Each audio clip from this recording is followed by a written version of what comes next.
Hello. Welcome to Wednesday Night Chat with Nick.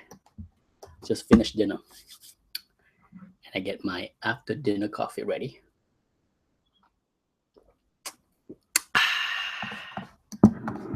Let's see. Let's trying to set up my control room as always. How's everybody doing? Hump day. Wednesday. I like a chat on Wednesday. I wish more people can participate on Wednesday because it's a midweek. It's kind of nice to have a little break in your busy schedule for a chat.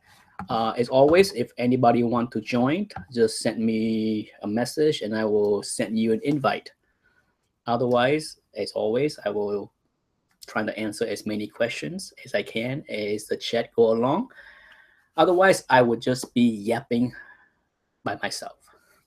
Um, as always, I don't have a script for my chat, none whatsoever. I rarely plan ahead like what to talk about because most of the time when I start the chat, within a few minutes, other people join the chat and the topic kind of veer toward whatever people want to talk about. And um, whatever I had planned went out the window. So after a few chat, Ali is here. Ali Latham is here.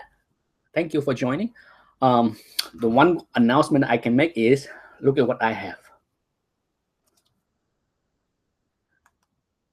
Yes, my wife switched from AT&T to Verizon. And hello, Edgy Surfer. And because of the switch, she was able to buy one iPhone, get one free. Yes, my wife came home yesterday with a little surprise. I have not had a cell phone in 5 years. I ditched my cell phone. The last cell phone I had was the iPhone 2, the second generation. So yesterday my wife came home and said, honey, look at what I got for you, a cell phone. Because I don't use a cell phone. I'm home most of the time, but occasionally once there is an emergency, I can't get the hold of anybody or they can't get a hold of me because I don't have a cell phone. So she told me I don't have a choice. Even if I don't want to use it, here's my cell phone.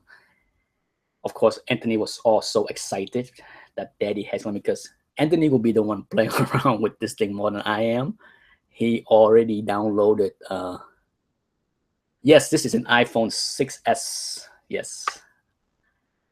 Just yesterday. Fresh, new. Buy one, get one free. That's what my wife got. Hello, Sushi X. And Anthony has already downloaded Snapchat, Vine, Instagram, whatever social media stuff.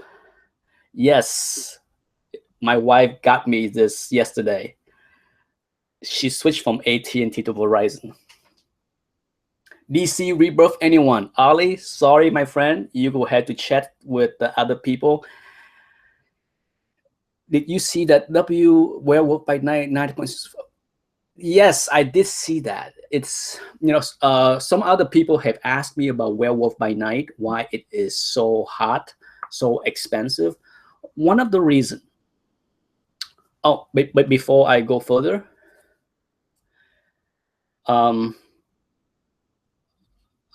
those that want me to follow them on Instagram, let me know what I need to do, okay? Because I have no idea on how to add any one of you guys on Instagram to this thing, okay? So I don't mind following other people.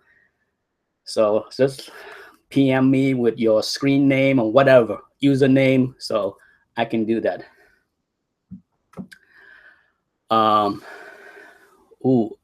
Look like Ashi Surfer can chat with you, Ali, regarding Rebirth.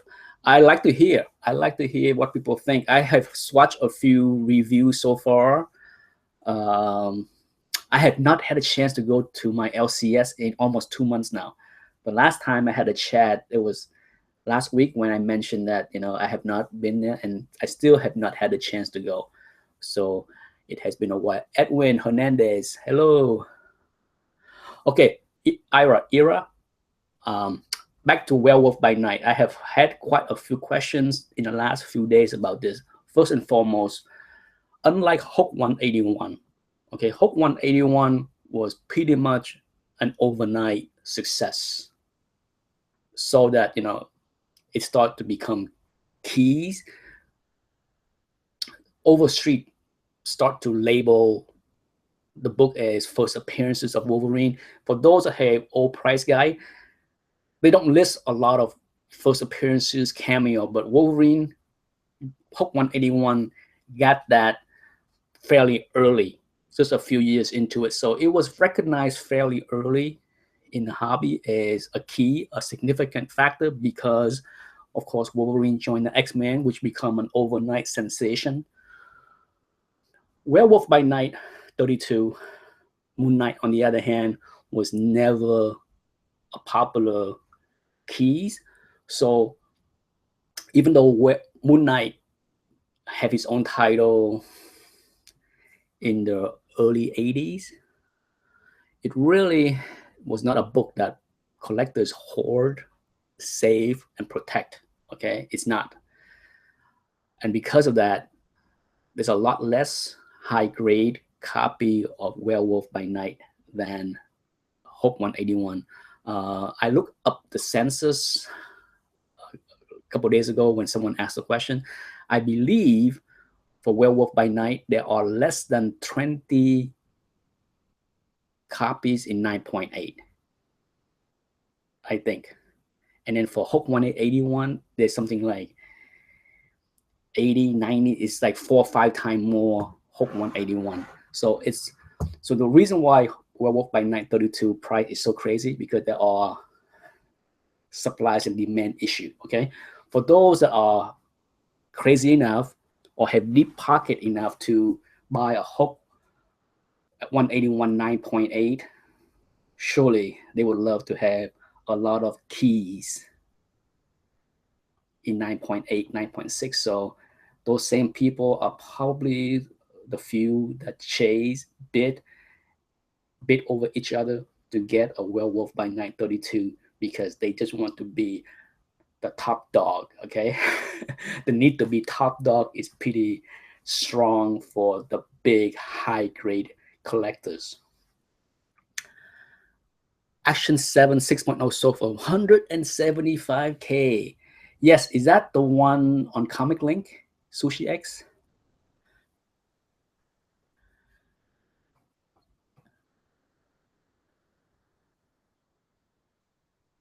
Edwin, CLZ Comics, thanks for the recommendation. I will do that. Yes, for those that are just joining, I have joined the millennium in having a smartphone. Yes, I got an iPhone 6. My wife got it for me. She's tired of me going out. My wife is tired of me going out grocery shopping or whatever, and she cannot get a hold of me because I don't have a cell phone. So now I have it. She told me to make sure to take it with me everywhere I go in case of emergency. So yes, I will join the cool kids with the smartphone. Yes, I need to do a recap Sushi X on the Comic Link auction. It finished last Friday, I think. I have not caught up on that one. I look at the next big auction on Comic Connect today. There's some nice looking books in that auction. It's a sweet All-Star 8 in that. That's gonna go for buco bucks. Payphone are hard to find. They still have pagers? Do people still have pagers? I remember when pager was a cool thing to have. I remember when There's so much thing about cell phone that I used to think it was so cool. I remember the first flip phone that was so cool to have. The first Motorola Razr that was ultra cool to have.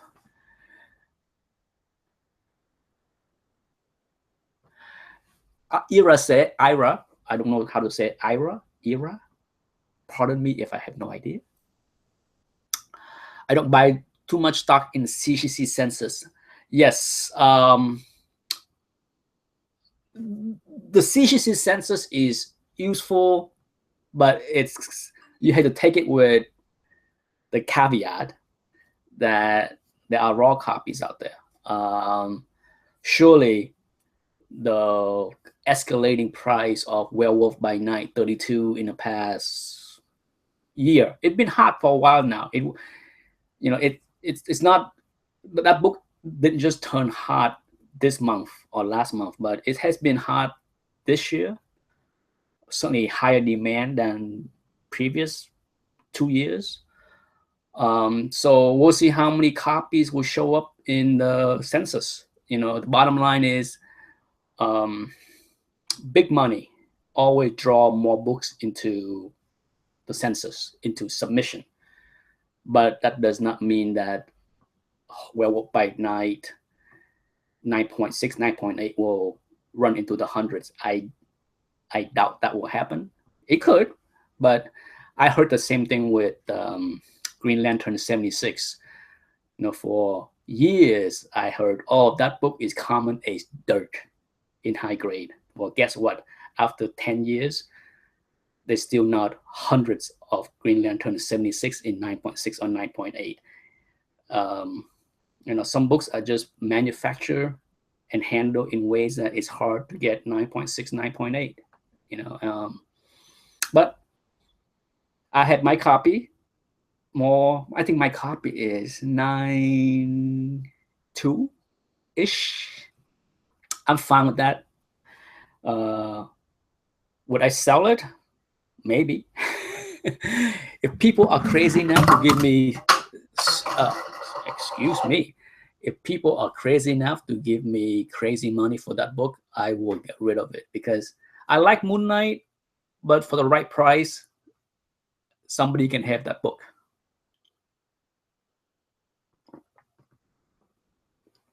Jorge, I believe you bought some of the DC Rebirth. If you did, what is your opinion on that? Some people on the chat board are talking about the DC Rebirth. So if you have anything good, hopefully, to say about DC Rebirth, chime in. Yeah, the Green Lantern 76, I have that. It's like a 9.2-ish. And then I also have like a 9.2 for me is a sweet spot for raw, high-grade books. I am perfectly happy with 9.2 raw. I don't need 9.6. I definitely don't need 9.8. Same thing with X-Men. I have replaced most of my bronze keys with 9.2-ish raw copy, from X-Men 94 to giant size X-Men 1 to Green Lantern 76. Down the line, I'm happy with 9.2, even 8.5. I don't care. I don't want any 9.6, any 9.8 slab in my collection. They are gone or going. I plan to send a big batch of slabs to Comic Link over Christmas to be consigned for sale next year. And in that batch, there will be giant size X-Men 1,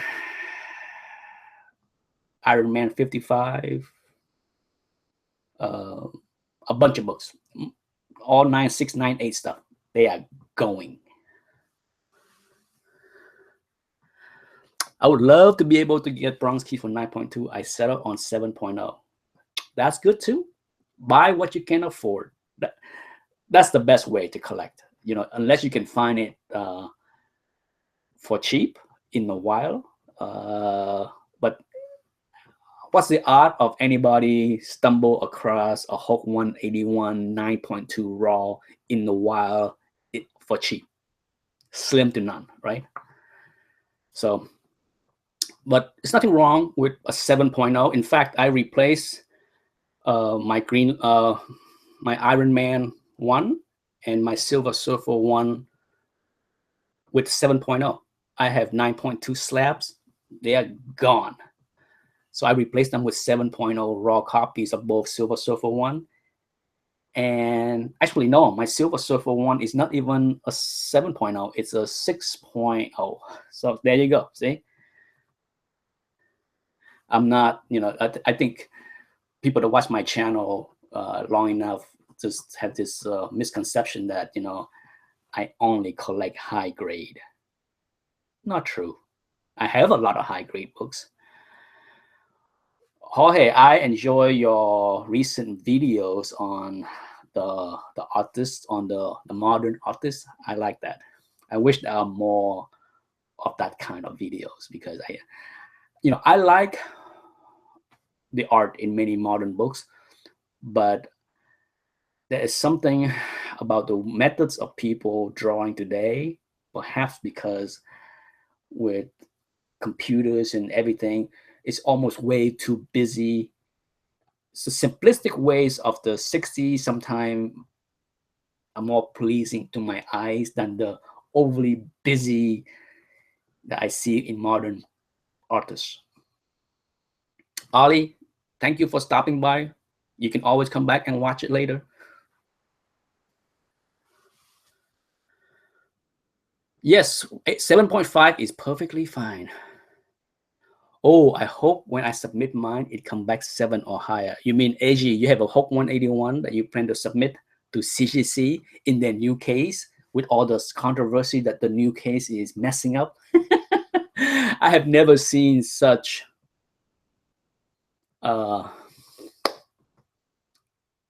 dilemma as in the new CGC case. For those that follow the news, there's a lot of problem with CGC as far as the new case, how it potentially can damage books, how the appearance is not very pleasing, all kind of nonsense. There's a lot of people unhappy with CGC, yet the line for submission at conventions are long. Some people are upset that CGC is not fixing the problem because they're too busy taking in submission. The new case look fine. Yeah, I mean, it looked okay. Like I said, it's hard. I don't have a new case, so I have no idea. I have seen the problems on. I've seen a lot of pictures of people complaining what's wrong with the new case, and will I submit my books to CGC? I do have some books I want to submit before I ship them out to be auctioned off.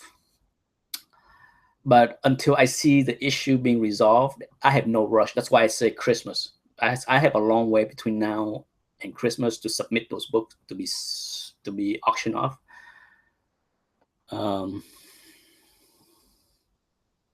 Yes, AG, no rush. Okay, let CGC will figure out the problem eventually if enough people complain about it.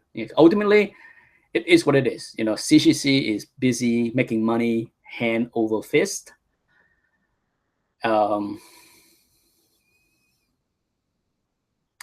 It is because the Newton rings that appear in the case. That's the big problem. The other problem is, of course, I'm Sushi X, as you are familiar with the message board. Some of the books are slap crooked because the inner well is no longer.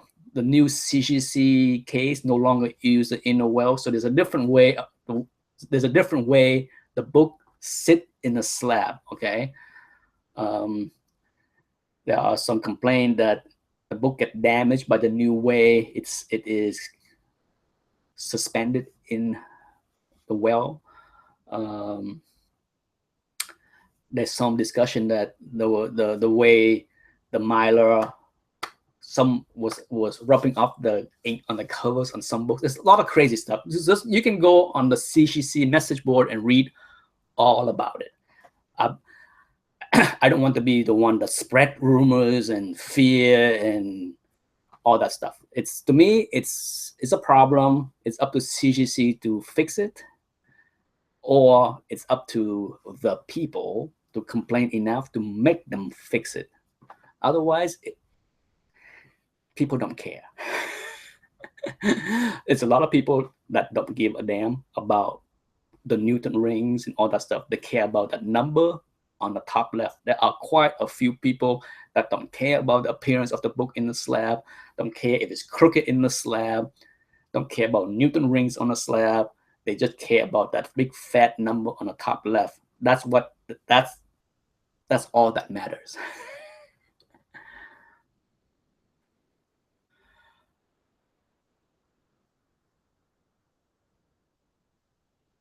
Edwin say, I have a Saga one, and the staples and corners for some reason have a blue tint. I don't know either. Charlie Short. Thank you, Charlie. I have never seen you before. First time joining the chat. Thank you for chiming in. Yeah, you know, the reality is a lot of slab collectors don't really care about all the little issues with CGC slab or the appearances of the book. Heck, people don't even care about, a lot of people don't even care about centering of the book, whether it's miswrapped, crooked, nasty, fugly looking thing. They care about what the top left number says. So it's not new. The hobby is filled with a lot of collectors that care about the top left. Okay, that's what makes CGC or CBCS or PGX so popular in the past many years, because there's a lot of people that really don't care about the appearances of the book. They care about what the top left number is.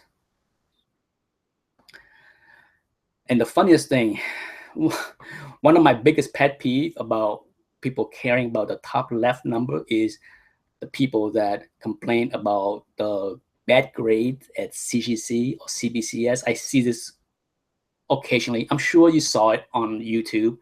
Some people will get a slap back from CGC and they will complain that the grade is too low.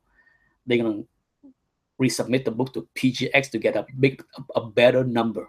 Whoa, is that stupid or what? See, that is a definition of what the top left number mean to some people. They couldn't give a shit if the top left number come from PGX. They just want a higher number. I want a higher grade, even if the company is overgrading it. I just want a high number to fulfill my ego. That is a ludicrous part of it. And the sad thing is the way the market treat PGX, a high grade mean nothing. They will still, the market will still pay less than the CGC book, even in lower grade. So who wins? PGX, because they make money. Who wins? CGC, because they make money on you. The losers, the person that submit the book twice to CGC and PGX just to get a better grade and to ease his ego. Yes, a lot of people buy the grade, not the book. Yes, I understand. I feel the pain. Man, I got OCD for the centering of the book. It drives me crazy. So do I. So do I. I've been OCD about that since the first day I buy my first comic book. I want well-centered perfection. I don't know where that came from. To be honest, I don't know where that desire for perfect centering came from. I didn't learn it from anybody else. it was just me. It was me going to the shop and look through the rack and try to find the perfect book. From the very first day, 1981.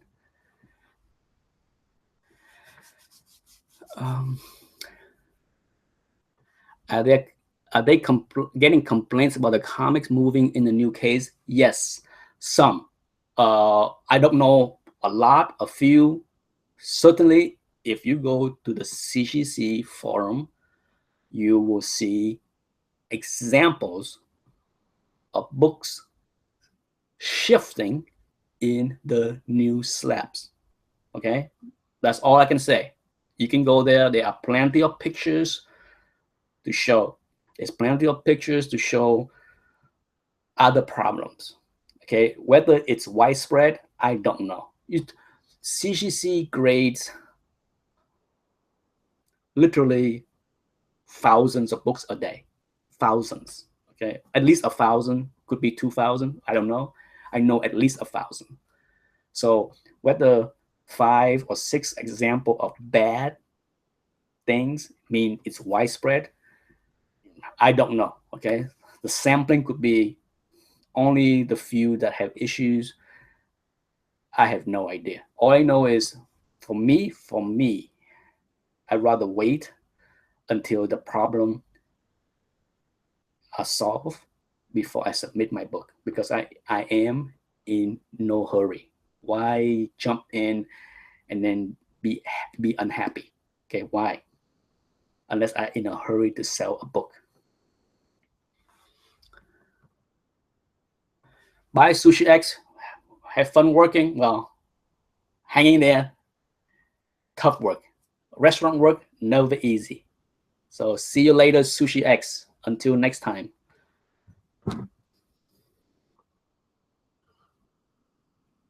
Yes, Edwin, there are some examples of book shifting in the well. And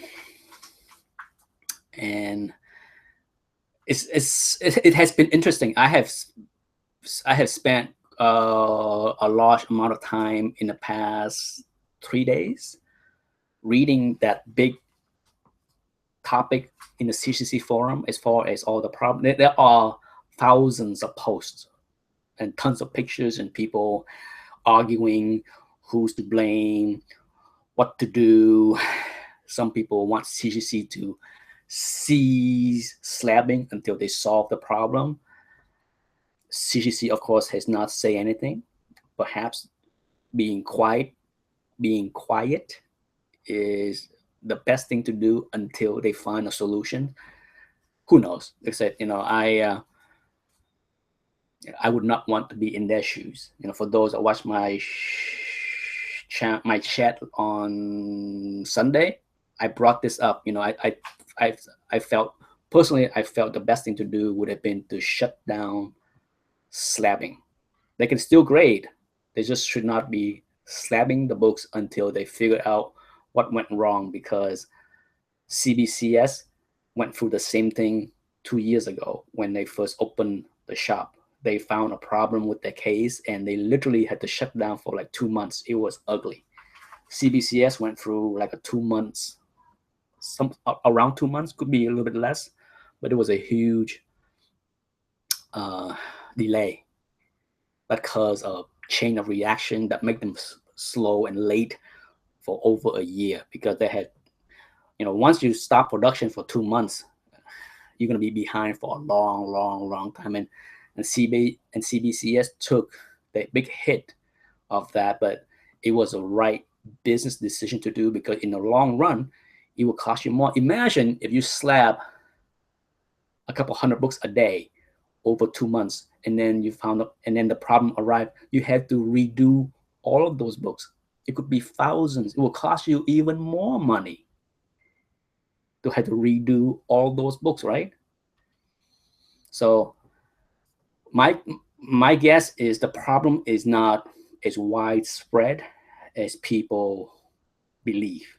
Because if I was CGC, and even if 1 out of 10 have a problem, I don't think I can take that kind of risk to pump out 1,000 slabs plus a day, knowing that 10, 15, 20, or 100 could be returned to be re-slabbed later. So I don't know. I don't run the company.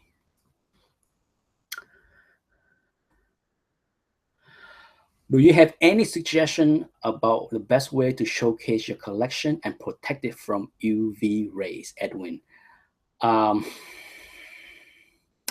You can certainly buy UV protected film to go over the case if you, but that's a hassle. Okay, my best advice for people that want to display slabs is that don't put it near a light source. Okay, so like if you're gonna put it on the wall or on the hallway, don't put it directly under UV light or light bulb, whatever light bulb you want. Rotate the slabs. Okay, you know, book get faded because they are exposed to light over a long period of time. I'm talking months and years. The way I display original art, as you can see here, I rotate my arts every 3 months. Okay, every 3 months, I take down the art and put it away. I have a lot of arts in my folder, and I just replace them. And most likely, every piece of art that I have displayed are never on the wall for more than 3 months every 5 years. Okay, I have worked out the math. So all the piece of art around my house and how long. So basically, if something is shown in 3 months, it's gone, and it will not return for 5 years. And if you do that by rotating it constantly, I think you will protect the book. If you leave a piece of art or book exposed to light, even like this kind of light, for 5 years, it will be faded. Yes, Matt Nelson, the big man, is working on it, and we'll see. You know, I think the best solution is to find a material. I just had to have this laying around. This is what caused the big problem. Okay, CGC used this material. It's called Barrix. It's an inner well. Okay, this is from a slab I cracked out many years ago, or many months ago. But anyhow, the company that make this material is gone. Part of the drive for CGC to change the case and to use different material to slab the book is that they no longer have access to this material. Okay, so my hunch is that if they can get the same material that CBCS use for their inner well, they can literally go back and use this kind of inner well again, if needed. Okay, J Rocks and Dan is here. Keep out of sunlight. Yes, Dan. Sunlight is the worst thing that can fade any books. You know, I'm sure those that go to the LCS can see example of books that are faded because they sit and been exposed to sunlight. Nothing is worse than sunlight. Sure, even this kind of light, UV light, can fade the book over long exposure. So if you're gonna display it, rotate. Every month, every 2 months, rotate. Keep rotating. Don't keep something sitting there for 2 years. If you keep a book on the wall, if I keep this piece of art right here for 2 years on the wall, I think it will be faded. I think it will be faded. Bye, Ira. Have a good night. Do you think DC trying to work the Watchmen characters into continuity? I think so.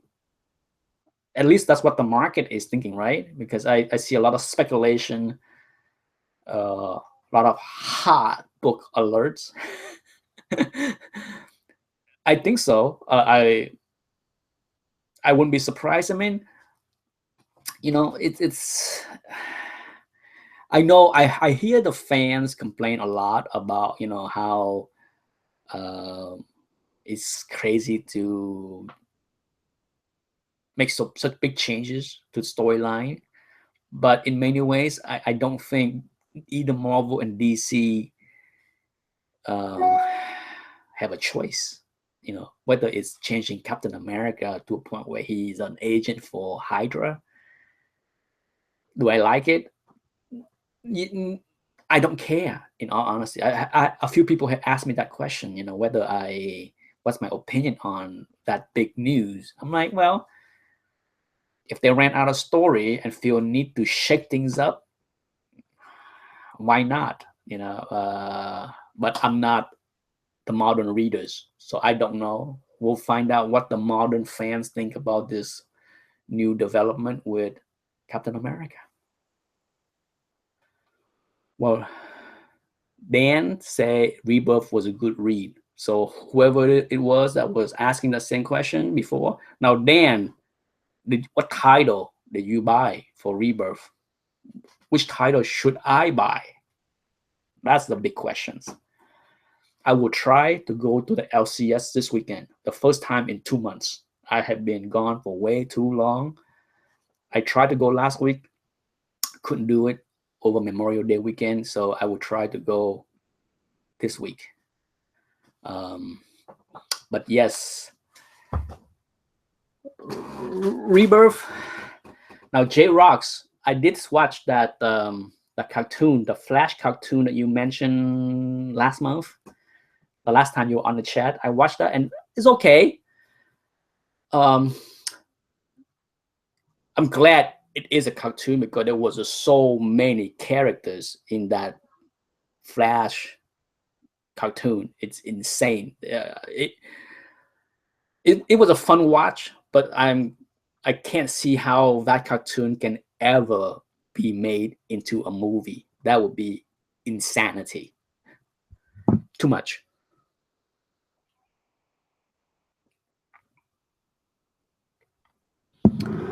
Do you think Rebirth assists increase the value of Flash 110 due to the focus on Wally West?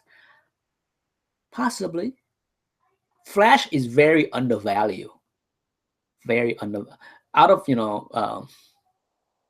many Silver Age characters, Flash is certainly one of the more undervalued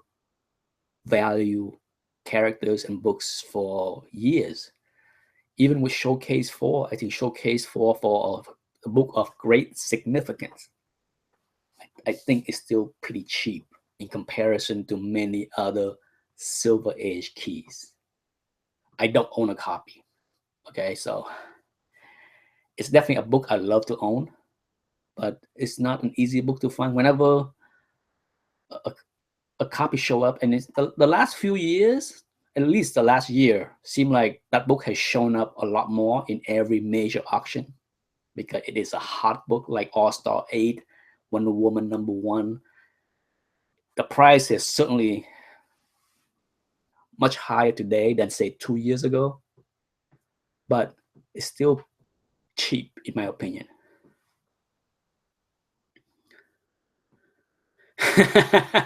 Jorge, I tried to read Rebirth. I didn't understand a damn thing.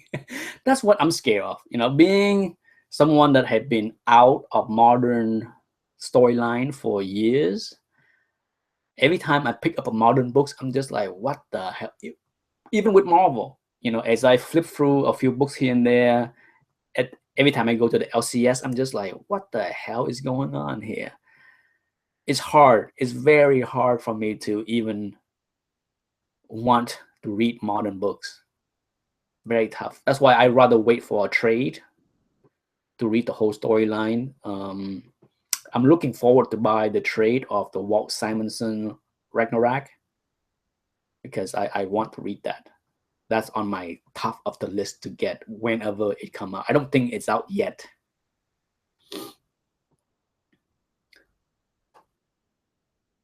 Grafter from Whack. Yes, J. Ross. Yes. Grifter. I mean, Grifter. I was surprised. I was surprised that they included Grifter. Jim Lee had some influences on that, right? Being the head of DC at the time, I'm sure he's just like, I need some royalty to squeeze in a few a scene. All I need is a scene with Grifter and the team in a cartoon, and I can get residuals for that cartoon. That's Jim Lee thinking.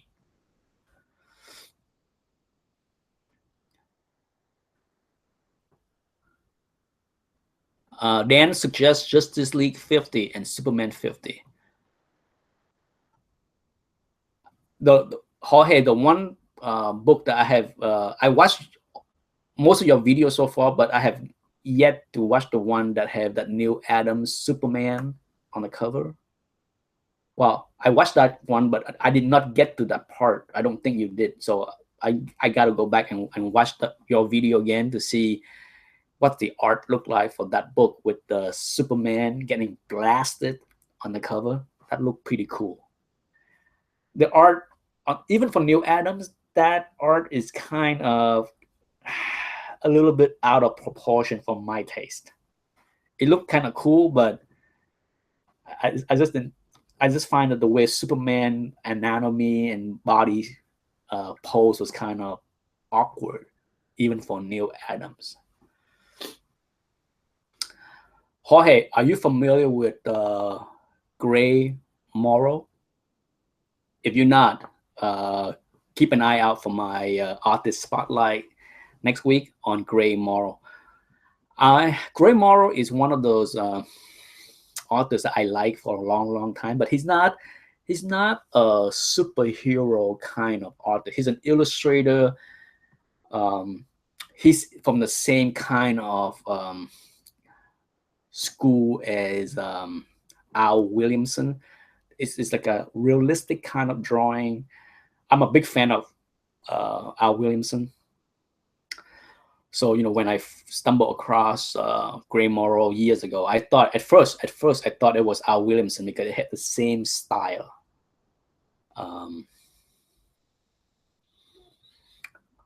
Neal is a great artist, but his writing unreadable. Oh, that Batman book that he put out 5 years ago. Woo! Oh, it was painful. And this go back to the days of Neal Adams at Continuity. I remember back in the early 80s when I was buying Bucky O'Hare, Skate Man, Miss Mystic, all the books that he put out. Beautiful arts. The story just make no sense for the most part. Charles White is here. Al Williamson EC was really good. Yes. Charles White, if you like Al Williamson, I think you will like Gray Morrow as well, because Gray Morrow style is a lot like that. It's definitely not. He's not the kind of artist that will draw superhero well. He draw the horror genre very well. He drew the horror genre very well, the fantasy genre very well, the crime, Western, you name it. There's many genres that Gray Morrow excel at, and definitely not superhero, because his drawing is not dynamic action. You see some, if there is action on the page, it's not Kirby-ish by far. It's not even. It resembles nothing like any other superhero work that you are familiar with. But he fits the Western, the fantasy, the horror, the mystery, the crime. Awesome. So Gray Morrow, I just shot his author spotlight this morning. I need to edit the video because there was a lot of interruption in the videos, and I had to answer the phone. So I need to cut and paste hopefully I can get that done next week. So there is a two-parter, okay, of Gray Morrow Spotlight. He is. Well, Al Williamson, I would love to do a spotlight on Al Williamson as well. There's a lot of artists I like to do, you know, but for now, Gray Morrow is on the list. And then I'm not sure what's next. You know, I have done 60 plus videos on the artist spotlight, and I might give it a break for a while. Same thing with first appearances video. I haven't done a first appearances video in a long time. I did 40 plus of those videos, and I'm burnt out. Yes, it's possible for me to get burnt out doing the same thing week in and week out. I enjoy making videos, but I need to change up. I don't know what kind of change I will do to. I have, you know, I start to do just like a video spotlighting one book at a time, and that's fun to do. It's easy to do. I can bring out my favorite book, do a video for 5 minutes, it's done. Instead of, you know, making a 15-20 minutes video, that takes a lot of work. Thanks, Dan. Glad you enjoyed it. You know, like I said, it's a labor of love. You know, I make over 600 videos in the past 3 years on YouTube. And, you know, certainly I love making videos, but it does get tiring. I go through, you know, the ups and downs. Sometimes it feels like a job. and the moment that I feel like it is a job, I stop doing it. That's why I stopped doing the first appearances video. Though the last one I loaded a few weeks back, that was shot 3-4 months ago. But as far as shooting a fresh first appearance video, I haven't done that this year. I was, you know, I did 40 videos last year on that topic, and enough of that.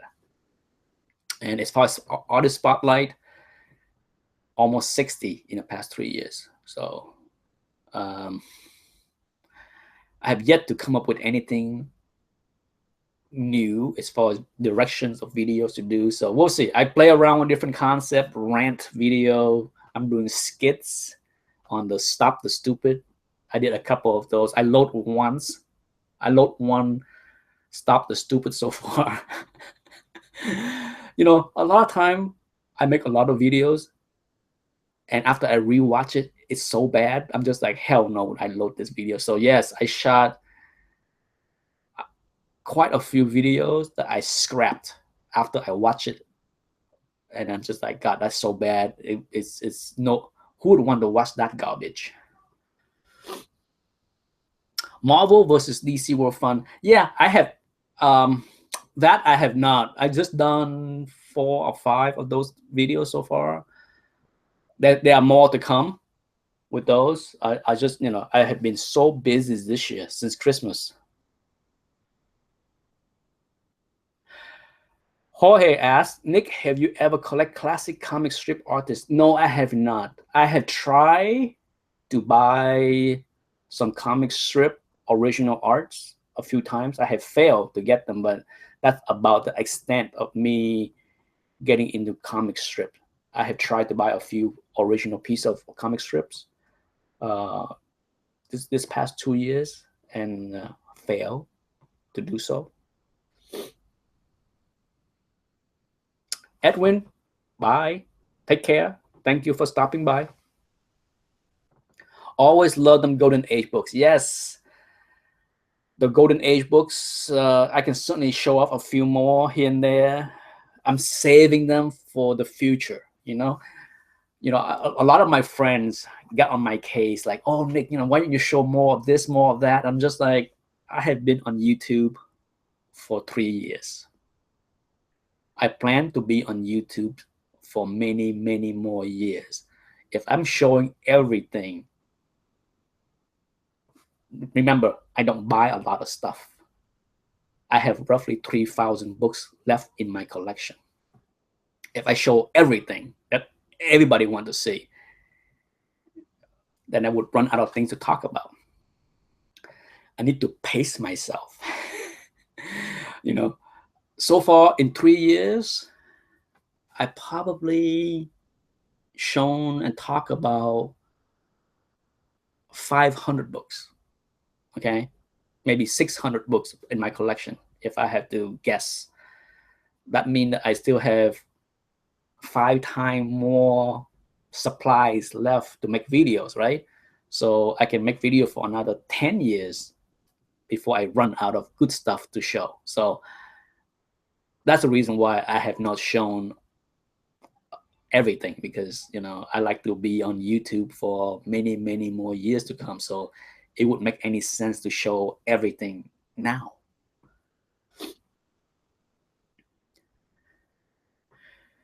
Such as Wendell McKay and Chester Gould. Even Peanuts. In all honesty, I when it comes down to comic strips, I kind of,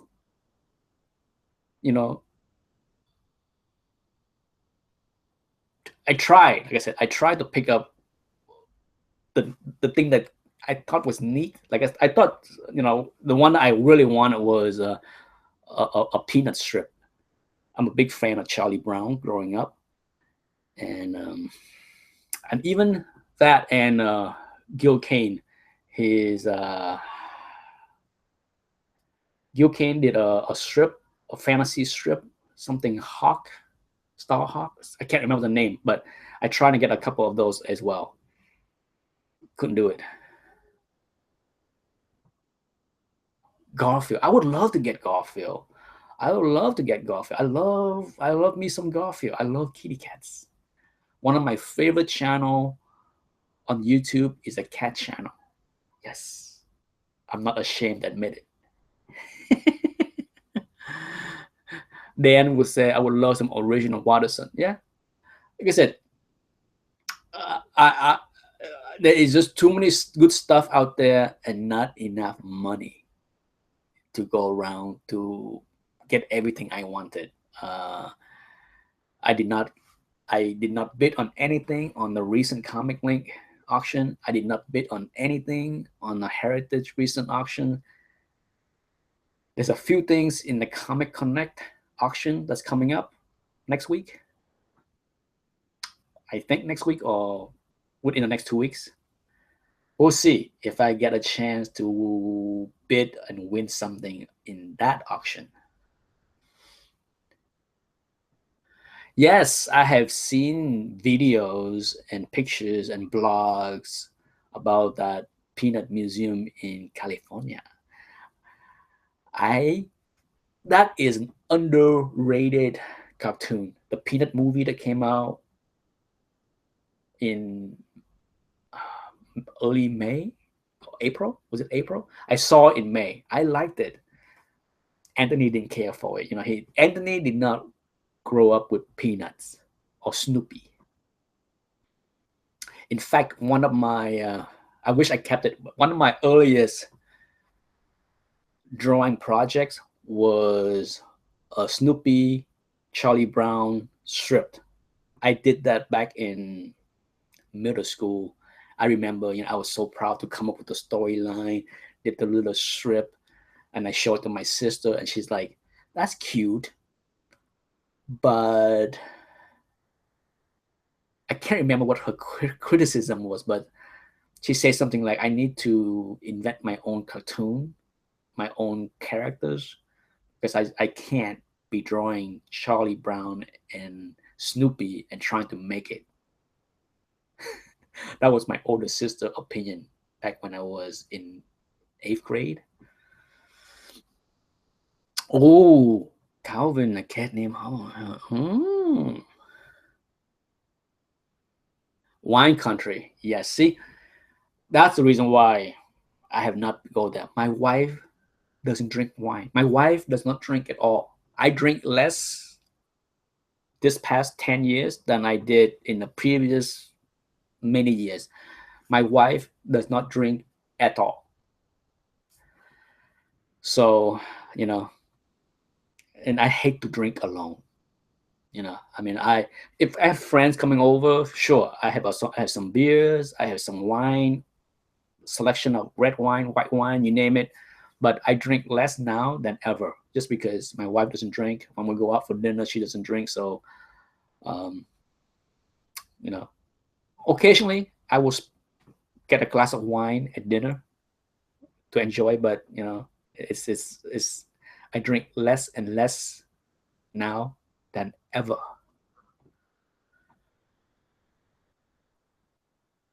Goomba 213, yes.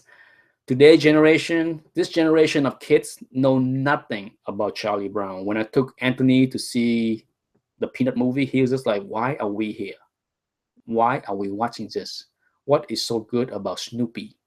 And who is this Charlie Brown? Why are you making me watching this movie?" He didn't hate it, but he was just like, don't want to see that movie ever again. I thought it was cute. I thought it was charming. I had a big smile on my face as I watched the movie. So it's a shame. It's a shame that that movie didn't do very well. It's a shame that this generation of kids are not interested in Charlie Brown and Snoopy. Who doesn't like Snoopy? Come on. I just discovered Nick Cardy. What are your thoughts on his art? Love it. I did do a spotlight on Nick Cardy, Jorge. You need to, well, I did one. I did not have enough of his art, so I did one. Jorge, do you know that Nick Cardy lived in my city? Lived. He passed away a year and a half ago. I had a chance when I had I we Nick Cardy had a, a common acquaintance with me, and about 3 years ago, I would ask Nick, if you ever want to meet Nick Cardy, let me know and I can arrange a lunch, and you can meet Nick Cardy. And stupid me, I said okay, but then I never follow up with the offer. And then when he passed away, I'm just like, geez, if I knew. And even then, when Nick Cardy passed away, I found out like about a week later in the local newspaper. And then of course, I didn't know about the estate sales that he had at his house, where thousands of sketches and original art went out. A lot. In fact, I believe his granddaughter lived in New York City. She has a ton of his sketches and art. So Jorge, if you're interested in buying his sketches and drawing and original art, I can get you in touch with somebody that can steer you into that direction, and you can talk to her directly, and you might be able to buy something off her. She has a lot of pieces of Nick Cardy, a lot.